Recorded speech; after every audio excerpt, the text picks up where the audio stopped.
দেশের মানুষের অধিকার আদায়ে কারো সাথে দ্বিমত নেই বিএনপির, জানিয়েছেন দলটির ভারপ্রাপ্ত চেয়ারম্যান তারেক রহমান। বিএনপি উড়ে এসে জুড়ে বসেনি বলে মন্তব্য করেন দলটির মহাসচিব। কিশোরগঞ্জ জেলা বিএনপির সম্মেলনে তারা এসব কথা বলেন। মোস্তফা শাওনের পাঠানো তথ্যচিত্র নিয়ে বিস্তারিত রাশেদুল কাদিরের প্রতিবেদনে। কিশোরগঞ্জ জেলার পুরনো স্টেডিয়াম মাঠে দীর্ঘ 9 বছর পর জেলা বিএনপির সম্মেলন অনুষ্ঠিত হয়।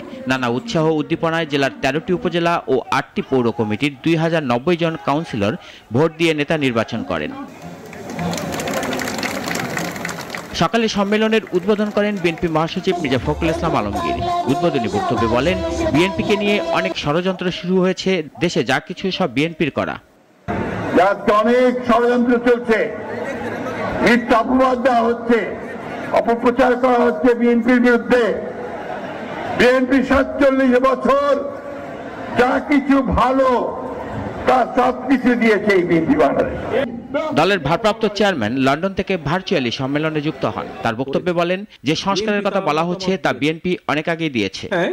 কোনো বিষয় হয়তো অন্য কারোর সাথে আমাদের মতপার্থক্য আছে, কিন্তু বাংলাদেশের মানুষের রাজনৈতিক অধিকার, ভোটের অধিকার এবং বাংলাদেশের মানুষের নিরাপত্তা এবং কর্মসংস্থানের ব্যবস্থা করে মানুষের বেঁচে থাকার অধিকারের প্রশ্নে বিএনপির কারো সাথে কোনো আপত্তি নেই, দ্বিমত নেই। অর্থাৎ বিএনপি এই কাজগুলো করতে চায়।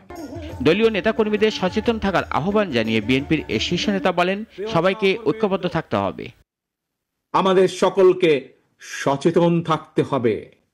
আমাদের প্রত্যেকটি মানুষ, শহীদ জিয়া এবং দেশজি খালেদা জিয়ার প্রত্যেকটি সৈনিককে আমাদের অত্যন্ত সচেতন থাকতে হবে।